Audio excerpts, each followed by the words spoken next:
Hello, everybody. Welcome to this installment of the Work Well podcast. I'm Joe Reese. I'm your host. And my guest today is Milissa Silva, the CEO of El Burrito Mercado Inc., correct? Yes. Milissa is a St. Paul native as well, and one of the, I guess El Burrito is a very, I say prominent icon here in St. Paul. And for those that don't know it, Milissa, why don't you tell us a little bit about yourself and El Burrito? Awesome. Well, thanks for having me. So El Burrito, I'll start with the story of a brief summary of El Burrito Mercado is a marketplace that specializes in Mexican and Latino grocery, meat, deli, catering, restaurant. There's a bar, a patio, and we have a food truck. And it started in 1979 by my parents, Tomás and Maria Silva, immigrants from Aguascalientes, Mexico.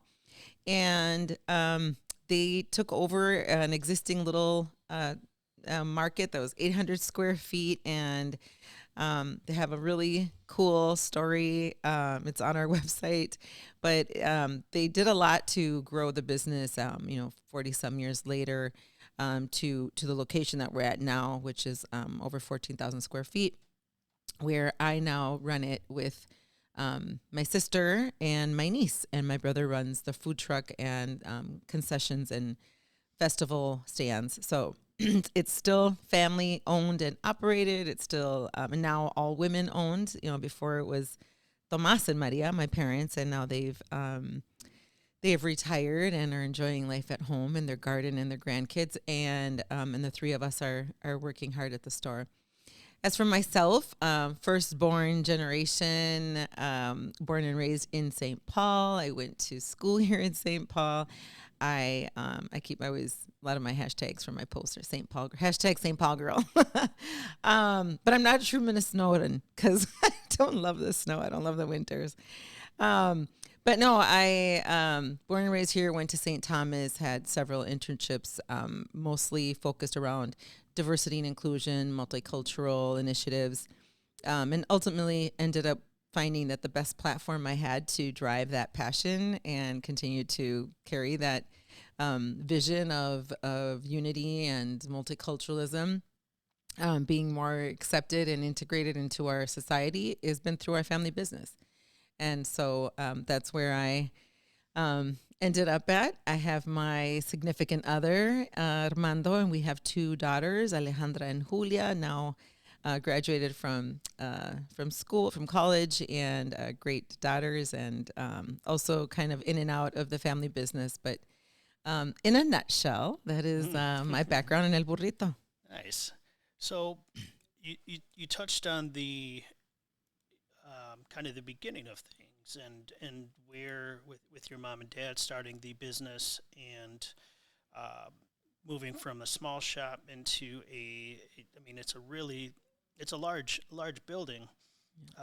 As a daughter, did you always have interest in the business, or is it something that you kind of accumulated as you saw your parents getting older, and then kind of wondering about what's next for the business, or is it something that you just kind of like they said, here, it's yours? Yeah.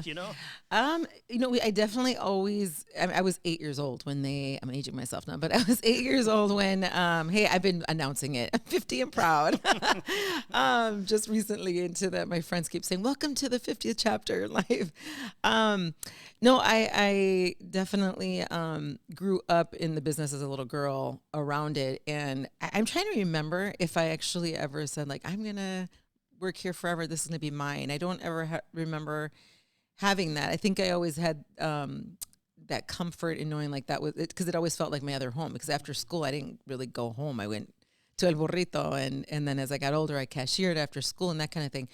But I think it was later. I think it was later when they grew into the location that we're at now, and they added the restaurant and the deli, and then that I saw the potential for this growth. And as I was in college and, having my own experiences, I was able to bring El Burrito with me. And so I think that's when I was, like I said, I kind of went back and forth working at other places and then ultimately ended up there. But I think it wasn't until later that I actually realized, like, oh, wait, I could actually work here and there's a lot of potential. And I did. I mean, that's when I got involved with, we started the catering and, we did private label things. We did ventured into a lot of other things, that being the entrepreneurial family we are.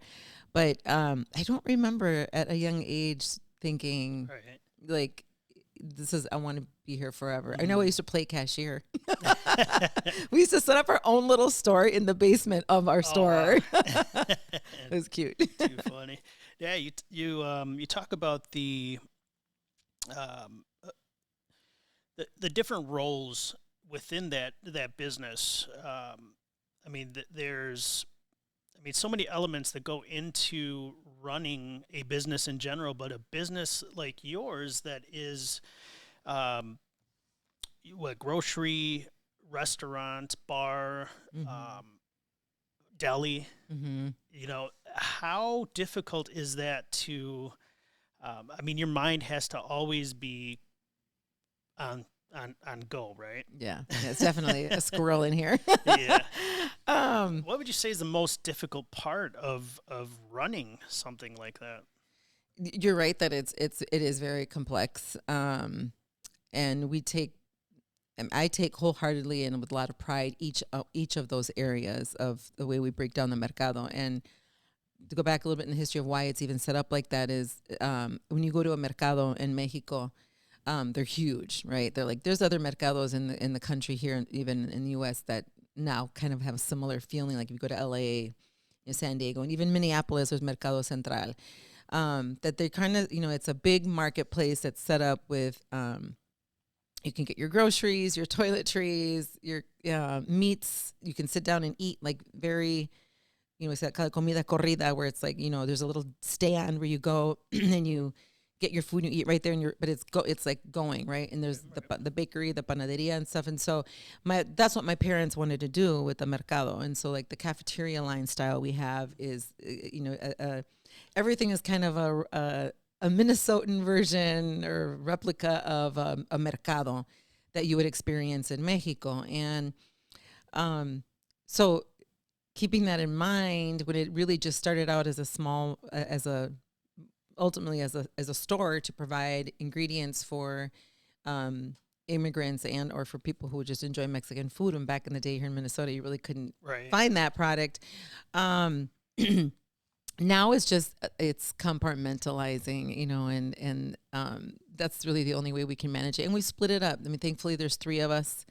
And so we're all 3 have our ownership roles, but then we also each have our own responsibilities within. And to be honest, we're really blessed to have an amazing team of leadership there that have been with us for years. And we have very little turnover when it comes to our leadership team. And they do an amazing job. Like they really own their departments. But and I don't think without them, you have to have a team. I mean, it's just, and it has to, I think it's where it starts. And I think my parents did a great job of doing that when they were involved. And then, as we came in, we've kind of created also our own team. But I would say the most difficult part is like remaining kind of compartmentalized.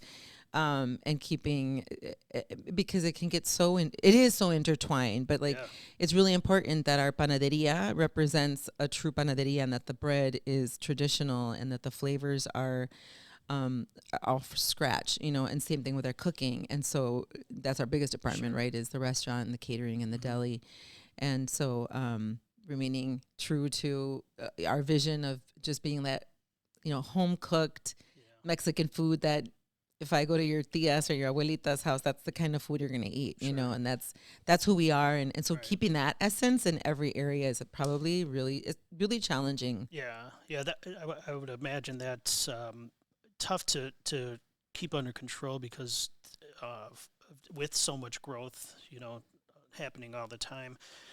You kind of were heading into exactly what I was going to ask next which is how do you how difficult is it to kind of stay true to your original vision, or not necessarily vision, but like what it embraces to be El Burrito Mercado, Mm-hmm. from where your parents started it to what is now a bigger element and a larger reaching, Mm-hmm. establishment than it was. Yeah. Um, I think it's easier. It's gotten easier, but it's been because of some really difficult, I should say difficult, challenging adventures that we've taken throughout these 40 some years. We've had different businesses that no longer exist. I don't consider them failures. I consider them as part of kind of our growth to, like, honestly coming back to that, who are we? Like, why do we keep, these different opportunities would arise and we would take them and would run with them. And they were successful in their moments. And then, things happened and we had to close them down. But at the end, we kind of come back to this home place of El Burrito on the west side of St. Paul, where Tomas and Maria immigrated and settled into. And why did my mom start the store? Because she was missing Mexican food. My dad was going to Chicago and bringing product and stocking the shelves that way. And so it's just, and then why did we start the cooking and the bakery? And so it's just throughout all of those experiences, and even now with, we're all being creative in ways to come back, that we're trying to come back through this pandemic, or refinding ourselves, and different opportunities have arisen, and we're like, we explore them, but then it's always kind of just, there's always this like pulling inside of me that's like, no, this is where we need to stay. This is where we need to put our focus, our energy, not because some of the other things we've done haven't succeeded or they're no longer around, but because this is where it all started, and it feels like, I think this is where it'll all end. But so to your question though, I think it's been a process to now it's easier to do that. And I see a lot of amazing things happening in the Twin Cities with the Latino community, especially in the growth that there's been over the years.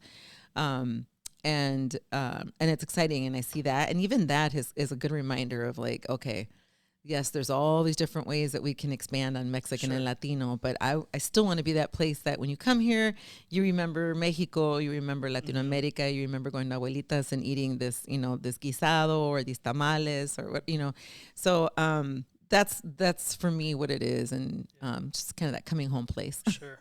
And I think you guys do a great job of holding true to that. When you walk in those doors, it just feels homely, and you can tell that there's love behind it, and there is a story behind it. It's not just another restaurant that you walk into. Yeah, it's not just another store that you walk into. It's something that means a lot more than that.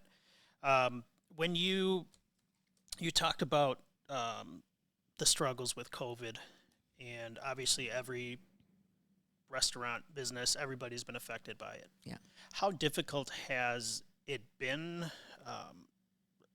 I go back a little bit to that, like the heart of it. How difficult was that, and how did you bounce or start to bounce back from that? Gosh, I feel like I feel like we're still in a little bit of like survival mode for and I think we still have a long road ahead of us. But again, I'm really blessed that we have this team that really came together, and everybody's first instinct was each other. Like, how do we stay safe, and how do we, and we did it as a family, even my sister, my niece, and I, like, what do we want to do? What are we comfortable doing here? And so, we came up with a plan for the three of us as far as work schedules and, making sure that we're keeping each other safe so that we can continue to run. Did you find yourself working, I guess, more hours because...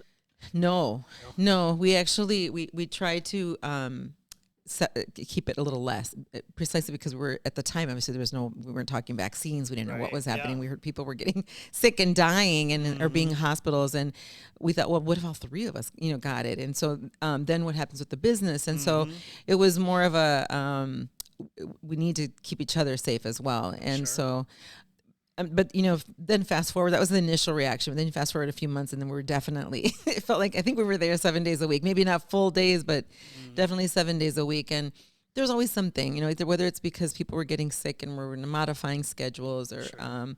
I think we've heard all the stories about the implementing mask wearing and trying to enforce that in a grocery store, in a community where not everybody's first language is English, and it was a headache. It was, I felt bad for my staff. We ended up hiring, we named it a door attendant, and we didn't hire outside. We transferred, servers were Sure. being door attendants, and everybody. It was another way for us to keep people employed, Yeah. but. It was a challenge. We converted everything to online. So I'm kind of moving on to how we responded to it. Is we did online shopping. We still provide that, and curbside pickup, restaurant sales for to go picked up. We did like margarita and michelada making kits Sure. that people could buy, and so we jumped on the bandwagon with all that immediately, and are still doing that. I feel like the restaurant, so we have two parts to the restaurant. One is like cafeteria line, casual, like you go through the line, order your food. And then there's the El Cafe bar where you can sit down and order from the menu and have some cocktails. Excuse me. And the restaurant side, as soon as the patio season ended, the restaurant side is just honestly, it's like plunketed. It's just, it's really. Have people been going back to the pickup and They're to-go? still doing. There's the pickup is picking up, and the cafe line that's been more consistent for us. And it's a lot of to go. There's a lot of takeout. They're coming in and and getting it, but weekends are still great, but weekdays we're really struggling. And it's that point where you're seeing other restaurants, they're cutting back on hours, or they're closing altogether and only doing takeout. And I hope we don't get to that point, but we all know restaurants, it really slows down January, February. And so, like I said, as soon as the patio closed, we just saw a drastic change in the cafe bars. So we're trying different things still. I don't want to keep my staff employed, even if it's part-time, but we're still struggling with this. This wasn't, to this extreme as it was, pre-pandemic. So it's still scary times. Yeah, definitely. Still definitely, we're still thinking like, what is next? What can we do? And so much uncertainty. yeah, definitely. Yeah. As a woman CEO and a Latina woman at that, what would you say is the most difficult part of business for you living in the Twin Cities? I always feel like I'm missing out. I get joked around about FOMO, that I have horrible FOMO. I get teased a lot, but not that kind of FOMO.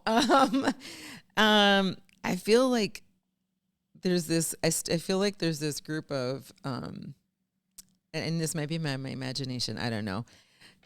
That there's this group of people of business people and even women that seem to have access or information more readily. Yeah.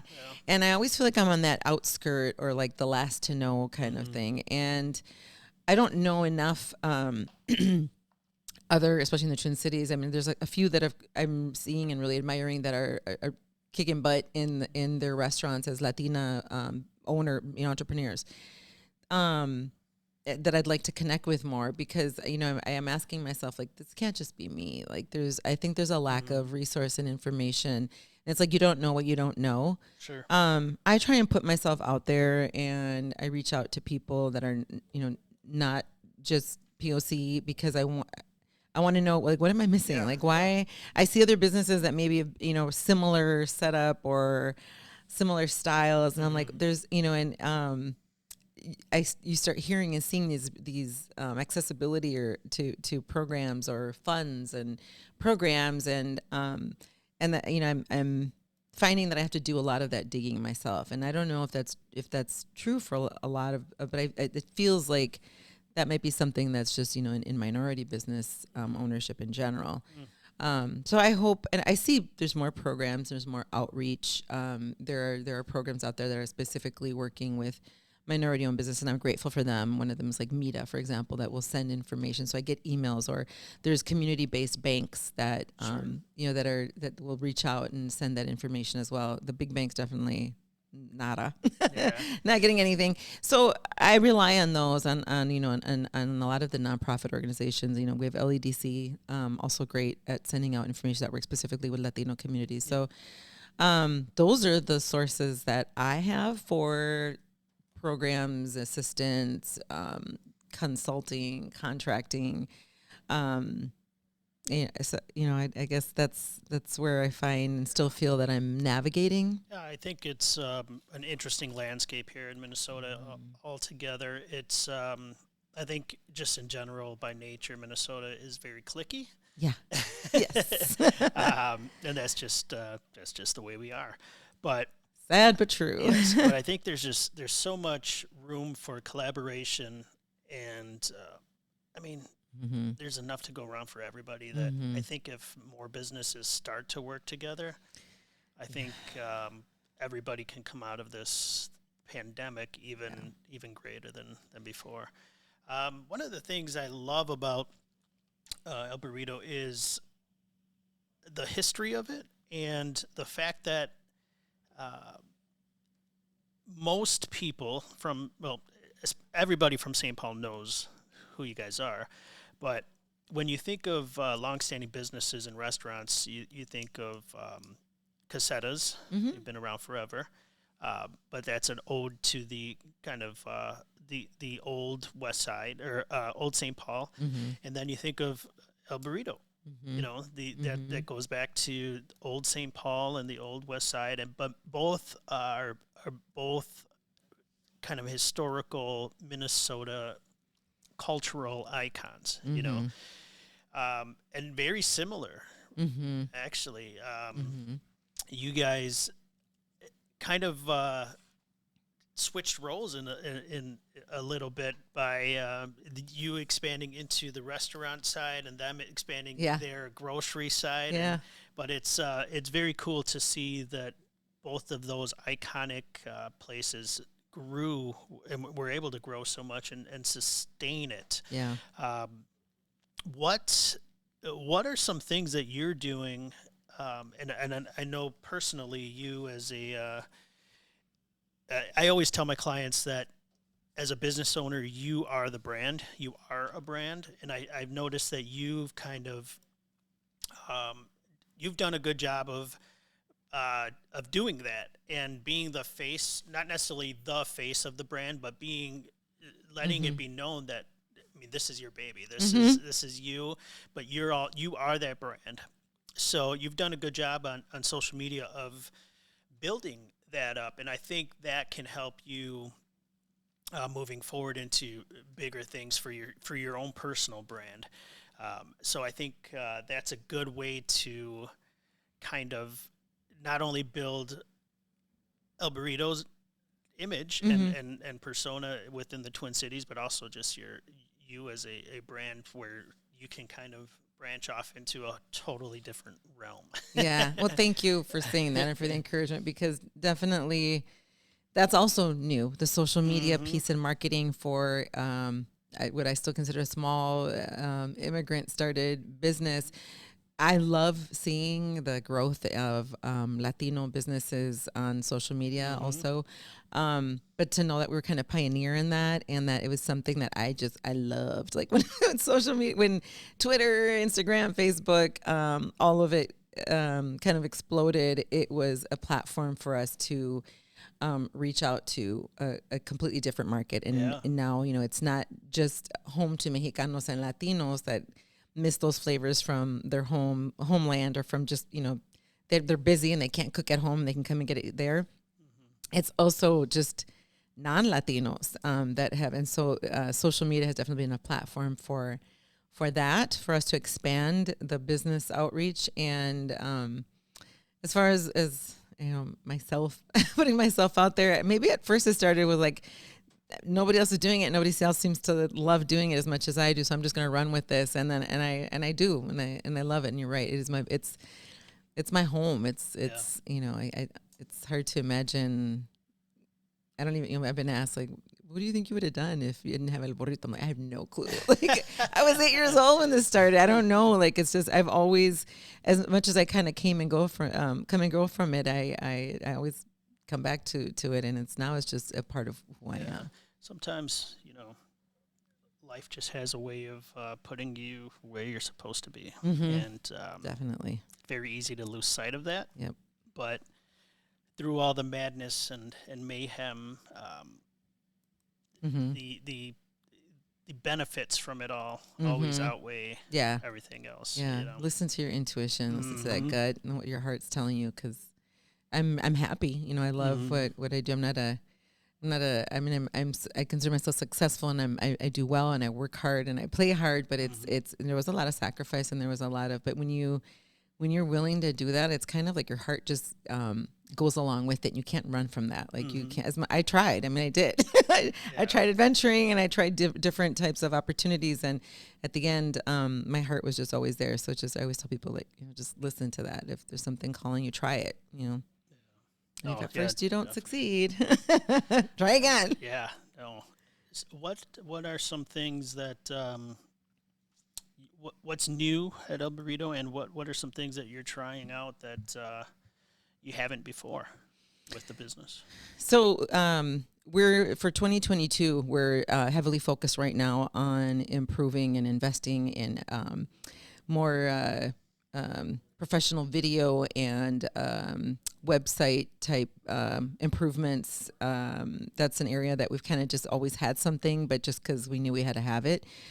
Without really understanding, and that's not my language, but the professionals know, like the SEOs and all the different analytics and the opportunities to grow from really venturing into that side of the business. So really getting a handle on our tech side and, I don't know, for lack of a better word, just our online presence and how to grow business through those platforms. And the other piece is we're in the midst of looking at a complete redo of the restaurant line. So it's been 26 years now in that building, and wow, yeah, I know. And so it's wearing down. It needs some TLC, and we're going to use the opportunity to just make it a whole different approach. I think some customers are going to struggle with accepting it, and some are going to love it.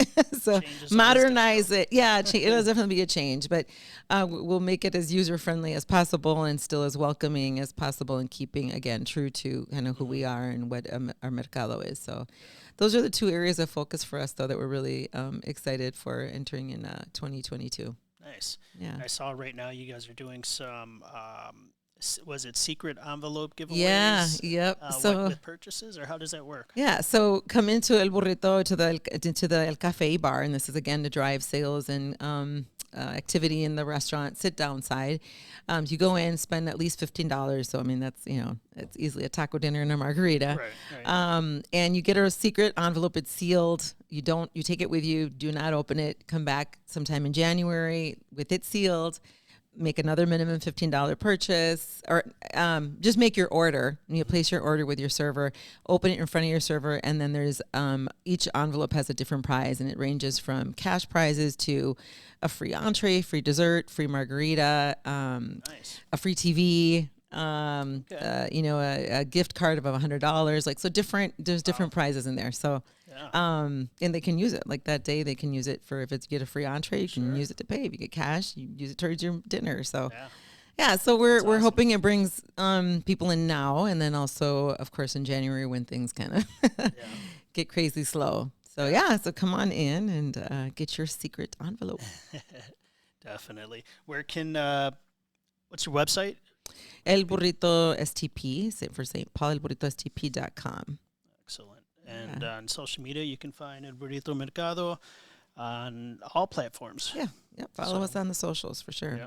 Melissa, thank you so much for coming in today. I'll let you get going here. I've held you up for long enough, but we appreciate you coming in. Thank you, everybody, for checking us out. If you're watching this on Facebook, give us a like and a share, and check out the podcast on all platforms streaming.